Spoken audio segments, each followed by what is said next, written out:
Nos encontramos aquí en la jornada agrícola de trigo pampeano, en cercanía de Eduardo Castex, establecimiento La Piedad, de la familia Peinetti. Estamos con Néstor aquí en un sembradío de trigo. Néstor, muy buenas tardes y gracias por recibirnos. Buenas tardes, un gusto recibirlos. Bueno, Néstor, comentanos dónde estamos ubicados aquí en cercanía de Eduardo Castex. Sí, estamos a 25 kilómetros de Castex, en lote 8. Un campo que es propiedad de la familia, ya hizo 100 años el año pasado, que fue comprado por mi bisabuelo, después la continuidad de mi abuelo y mi papá, y bueno, y ahora estamos con Alfredo, mi hermano y socio, que es una parte muy importante de la empresa también, ¿no? ¿Un campo de cuántas hectáreas aquí en La Piedad? Son 885 hectáreas. Es un campo que fue netamente ganadero y de trabajo en forma convencional hasta hace 14 años, que debido a que no se infiltraba bien el agua en el suelo, que se volaban mucho, tomamos la decisión con mi hermano de tratar de, digamos, cuidar el suelo y hacer algo distinto. Es entonces que arrancamos un proceso de agricultura indirecta. Era netamente ganadero, la hacienda fue para otros campos, se dedicó netamente a la agricultura, y bueno, así arrancamos, siguiendo muchas charlas y muchos consejos de Alberto Quiroga, que realmente fue una parte importante para todo lo que precariamente, diríamos nosotros, arrancamos, porque arrancamos que queríamos cuidar el suelo y que los suelos no se vuelen más y que el agua, en vez de correr, infiltre mejor, pero en muchas cosas no sabíamos el cómo. Entonces así aprendimos que tenemos que cuidar el agua del suelo, que no tiene que haber maleza, lo importante que son de las raíces, de la rotación. Se arrancó como muy importante la fertilización. Hacíamos una fertilización también diría yo, en forma precaria. Decíamos, si en zonas núcleos fertilizan, por dar un ejemplo, dar un número hacia el aire, con 100, esta es una zona más marginal, hagámoslo con 50, hasta que nos dimos cuenta que bueno, los rindes fueron aumentando, y nos dimos cuenta con los años que pasamos, o sea, hacíamos esto para cuidar el suelo y empezamos a perder muchísimo fósforo.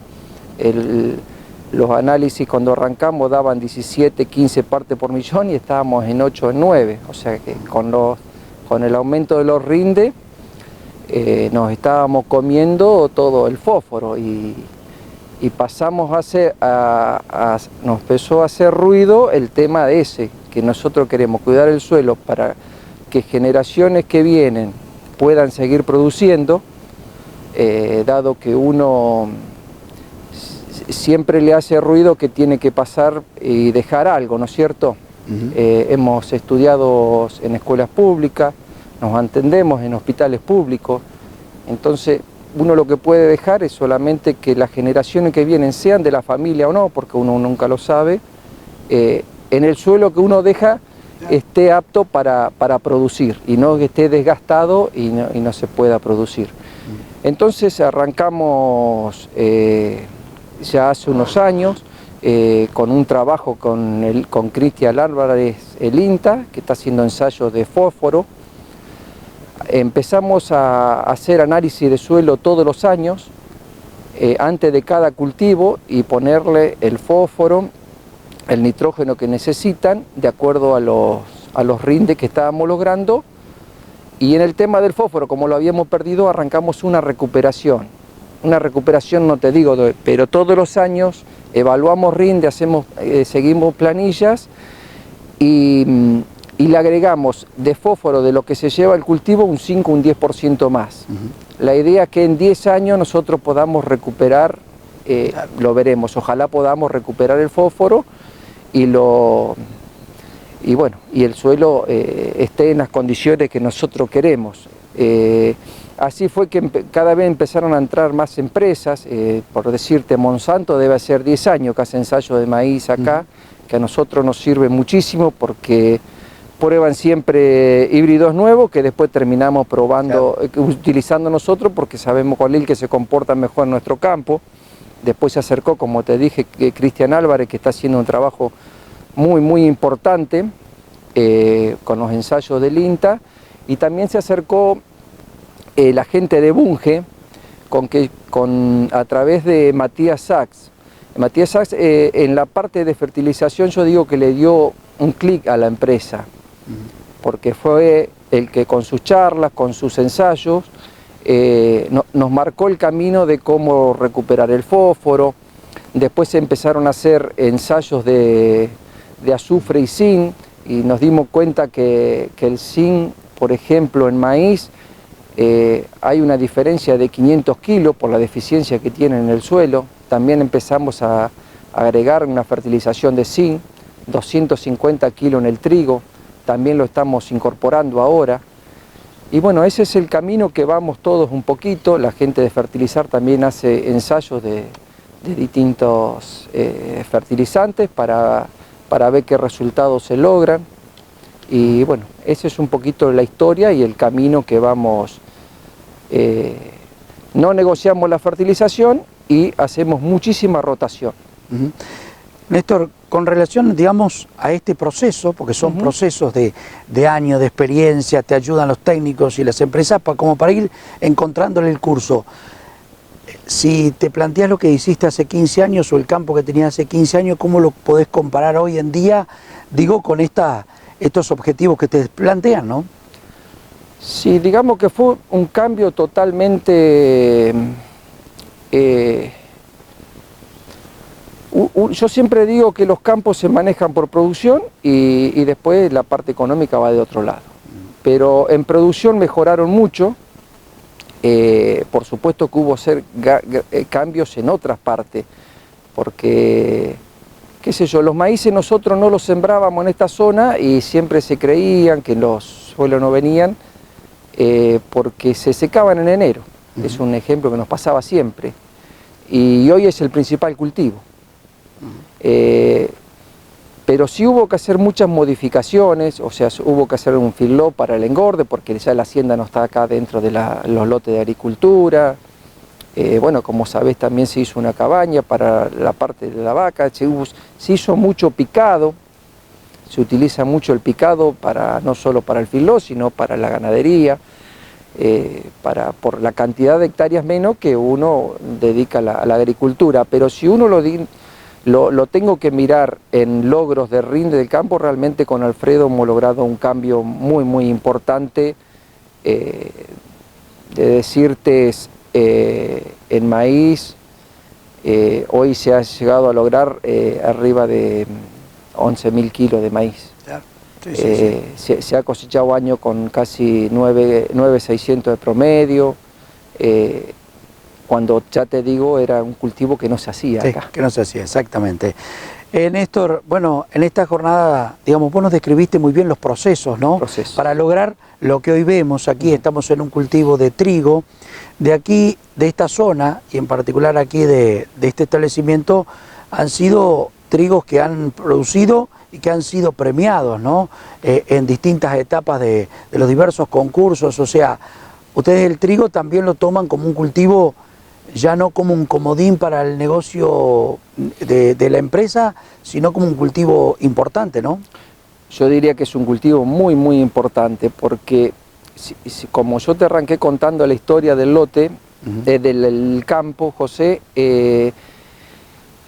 El tema de la infiltración del agua es muy importante y la raíz del trigo, por eso es la raíz y el tema de lo importante que es en la directa la cobertura. Realmente el trigo pasó a ser siempre, por más que no se hace todos los años, porque realmente siempre los lotes necesitan trigo y cada 2 años, 3 años los lotes van rotados con trigo por una necesidad del suelo, de la cobertura y nos ha pasado que cuando tenemos lotes difíciles de infiltración de agua, hacemos 2 años seguidos de trigo y realmente tenemos una mejoría notable.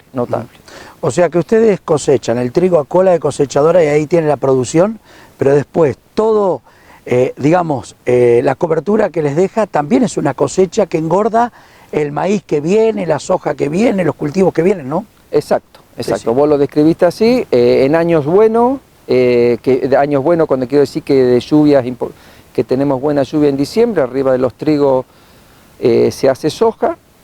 Y si no, quedan directamente a maíz. Ahora se está tratando de probar con cultivos de cobertura, pero no hemos arrancado todavía. Eso es otro proceso, pero realmente el trigo yo digo que es muy, muy importante para los suelos. Vayamos a este lote, para describirlo ya que estamos acá. ¿Qué tipo de trigo es? ¿Cuándo lo sembraste? ¿Con qué tecnología? Describinos desde siembra directa, pero comentanos la maquinaria que tienen y demás. Está bien, perfecto. Este trigo es un AK 365, se sembró el 26 de mayo, se buscó, o sea, se le hace como todos los trigos, el peso de 1000, se trata de lograr con el poder germinativo y el logro, unas 220 plantas por metro cuadrado, va con un arrancador de 85-90 kilos de MAP, que sería la parte del fósforo, y luego, que siempre tratamos de hacerlo en forma temprana, va la parte de nitrógeno. Hoy ya está toda la boría ya fue boleada, el campo está totalmente por ambientes, o sea que se ha echado, te digo, en ambiente de baja, 115 kilos de N y 170 de N en las partes altas, suelo más fertilizante, ¿no es cierto? Y bueno, ahora ya con el fósforo y el nitrógeno, solo queda esperar la lluvia, ¿no? Claro. Siempre hacemos trigo de ciclos más largos. Largos porque consideramos que tienen más estabilidad que los ciclos cortos, nada más que por eso. Claro. Néstor, hablabas de que este campo o este lote, no sé, vos me describirás el proceso, sí, lo tienen medido por ambiente. Es un trabajo adicional que ustedes quieren, como quien dice, sacarle la radiografía productiva del campo, ¿no? Claro, exactamente. Nosotros queríamos sacar una radiografía para ahora estamos haciendo todos los años en todos los cultivos y en el trigo también. ¿A qué queremos llegar? Queremos llegar realmente si se justifica el ambiente de baja, echarle más o menos fertilizante o volcar todo, o sea, el promedio que sea el mismo, pero volcar más fertilizante a la parte alta. Entonces estamos con mapeos y todo, viendo los rindes para ver si se justifica y en dónde apuntar mejor la fertilización. Siempre te hablo de nitrógeno. Hoy por hoy el fósforo lo estamos echando en todo el campo igual, no lo estamos ambientando. Claro.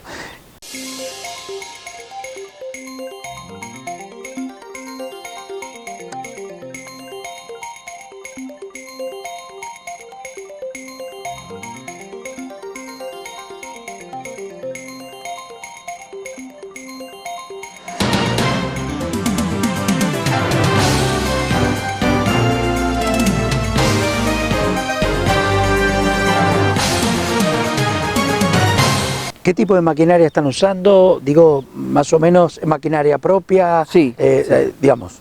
Es un trabajo, que ustedes realizan y con conocimiento, ¿no? Sí, hoy tenemos sembradora de grano fino, grano grueso, tenemos una boleadora también que con computadora que bolea por ambiente, tenemos cosechadora también.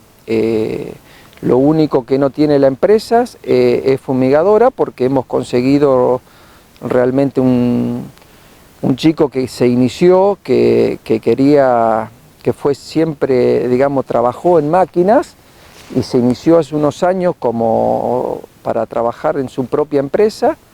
Y bueno, realmente estamos muy contentos y agradecidos a Claudio Erlen, que él está trabajando prácticamente, yo diría que de las hectáreas que él hace, un 97%, 95%, trabaja siempre casi fijo acá y realmente es la única parte que no es de la empresa. Después todo el proceso, desde siembra a cosecha, lo hacemos todo acá en la empresa.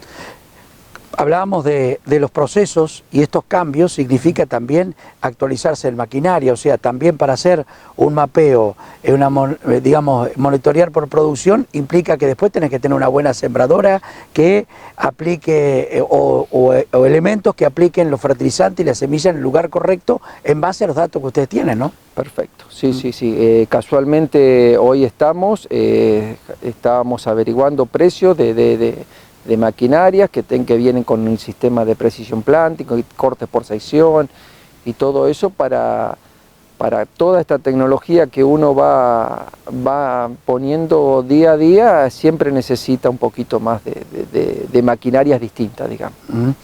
Vos decías, bueno, a este trigo ya le aplicaron el fertilizante y demás. Bueno, ahora que empezás a seguirlo, digo, a monitorearlo por el tema de insectos, el tema de maleza, es un seguimiento de darle una vueltita periódicamente, ¿no?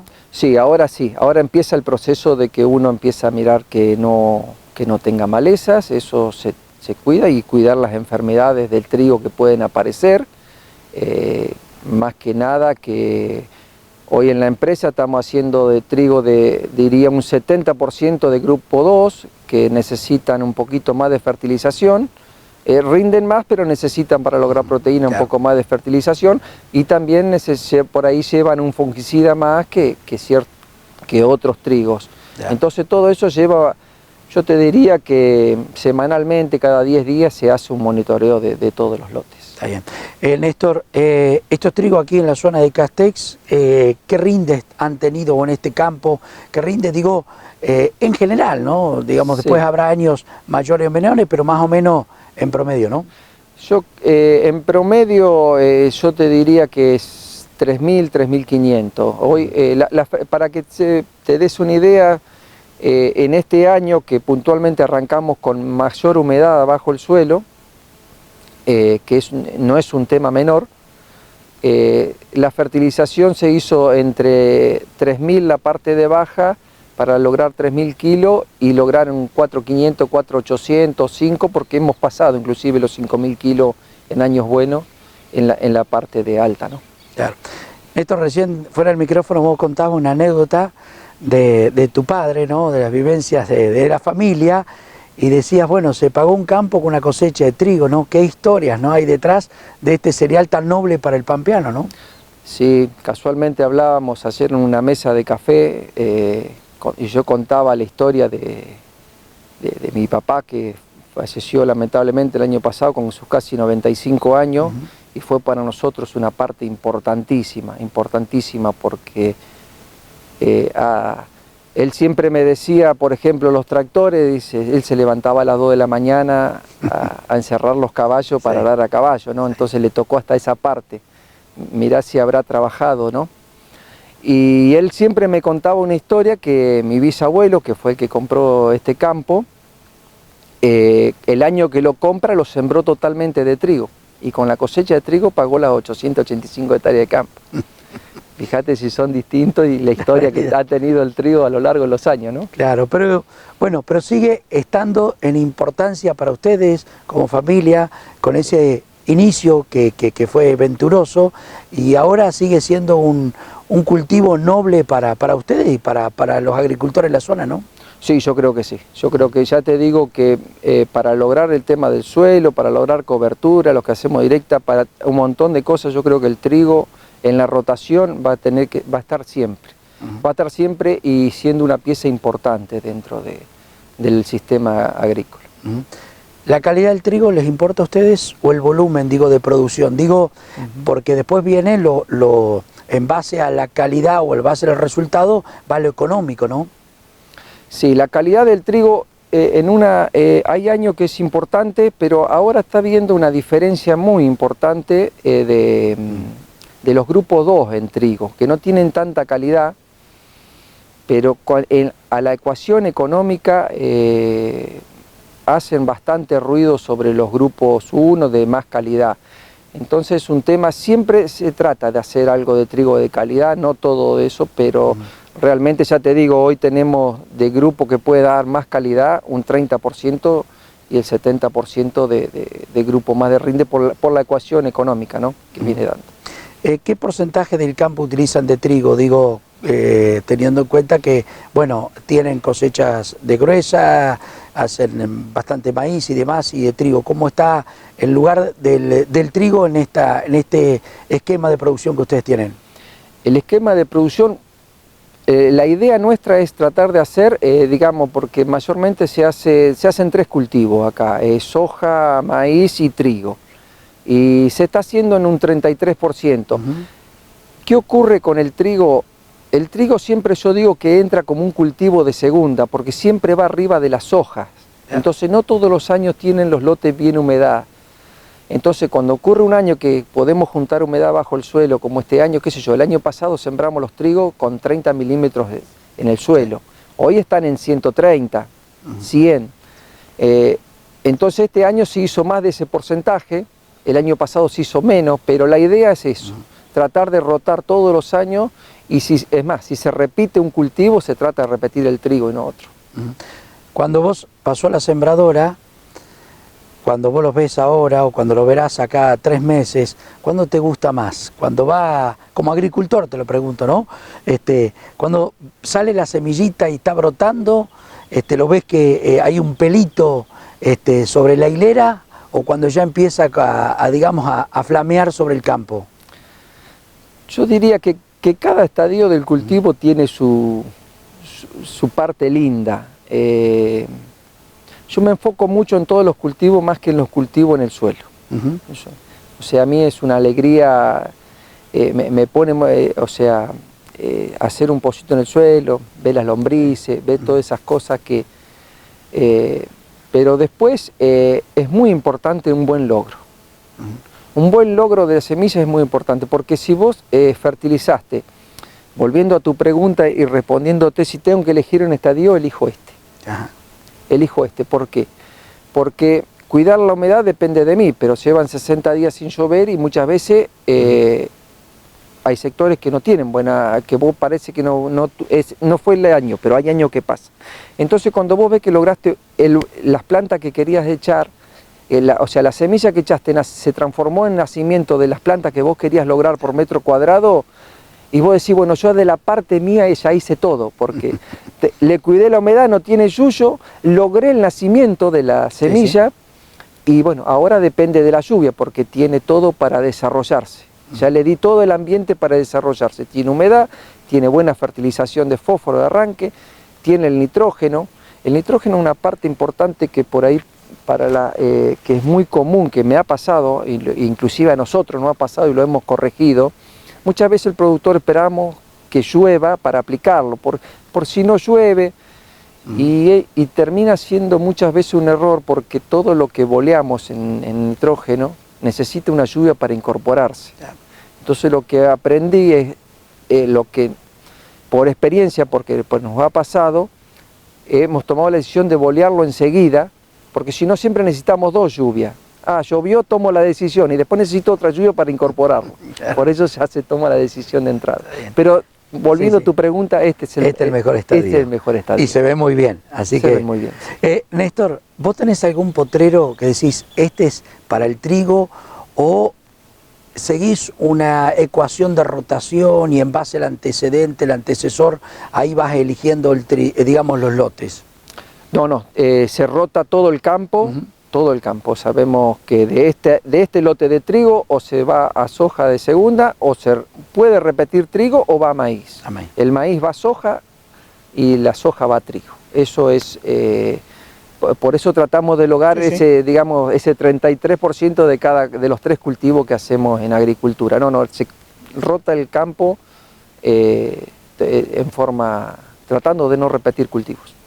Ahora esperar las lluvias, unos buenos soles allá cuando vaya pintando y que vaya llenándose el grano, ¿no? Sí, sería muy importante también esos 10, 15, 20 milímetros que hablan para la próxima semana, porque ahí incorporaríamos todo el nitrógeno que hemos tirado, toda la urea estaría incorporada ya, y después sí, esperar esas lluvias, principalmente ahí septiembre, octubre, en la floración, donde el trigo realmente necesita mucha agua, y bueno, y que no haya helada tardía y no vengan tormentas feas, nada. Claro, ahora hay que cuidarse de arriba.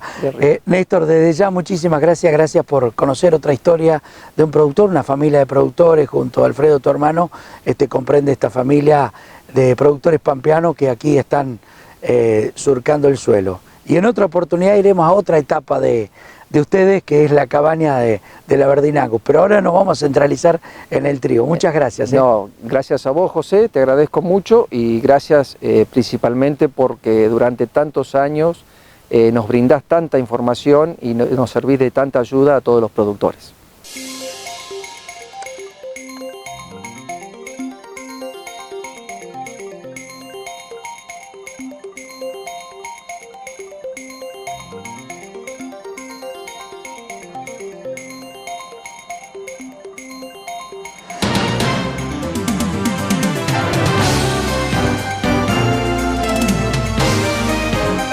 De frente al campo, 27 años junto al productor pampeano.